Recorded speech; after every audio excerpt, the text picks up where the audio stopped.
Hey, I'm Julie Gillis. And I'm Jeff Gillis, and we're here to give you a tour of Rancho Relaxo. Rancho Relaxo is a permaculture demonstration farm that we built over the last few years to demonstrate different types of renewable energy, different types of food production, water harvest, compost, basically ways to make yourself more self-sufficient, less reliant on the outside world. So, welcome. So, when I moved here at the end of the 1900s, this property was in pretty rough shape. There was an old 1960s farmhouse that you can see behind me that was in rough shape. The basement used to flood, horribly inefficient, almost no insulation in the walls. And instead of tearing the whole house down and starting from scratch, I thought there was a lot of good materials in it, and we would just put more energy into fixing that house back up. So we worked on putting more insulation in the house so that it would hold more heat energy and we wouldn't have to spend as much on fossil fuels, and that so our renewable energy would be more efficient and effective in heating that building. So we used things like styrofoam insulation with foil facing on it. We've got some like this foil bubble wrap that works really well.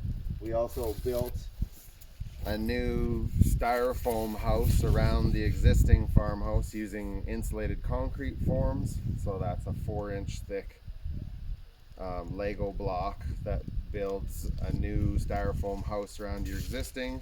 And then we went right over the stucco.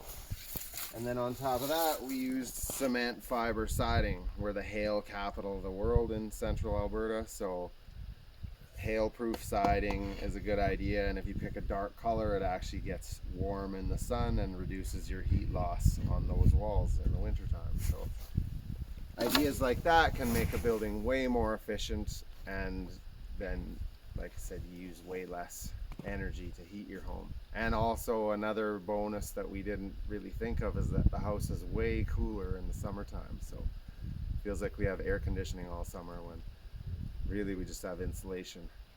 Another thing we changed on the house was the roof. Like I mentioned, it's the hail capital of the world, so asphalt, shingles, and even tin roofs can take a lot of damage in a hailstorm. We had baseball size hail here a few years ago.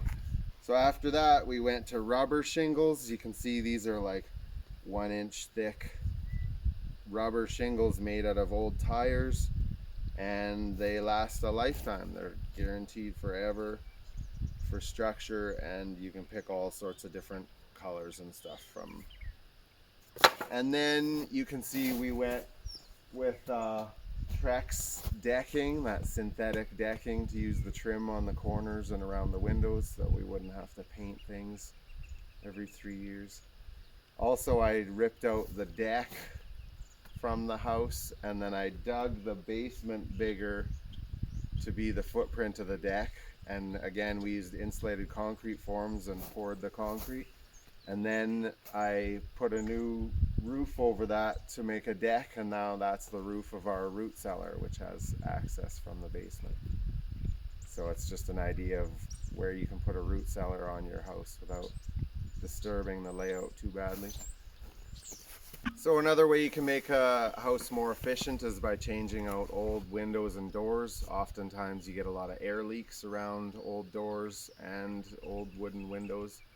We went to double pane low E vinyl windows, and we also made the windows smaller in a lot of cases. Some rooms had really huge windows, and if you make it 30% smaller, then it's going to be quite a bit more efficient than a big window.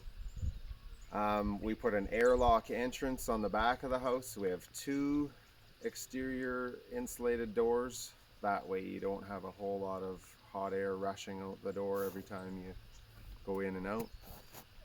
And another idea is that we have water collection on the house. You can see a rain barrel in behind me.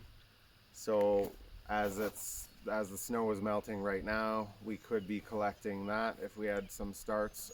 But in the summertime, we can collect 1,000 liters of water in this tank every time it rains 2 centimeters. So it's pretty easy to fill a big tank like that.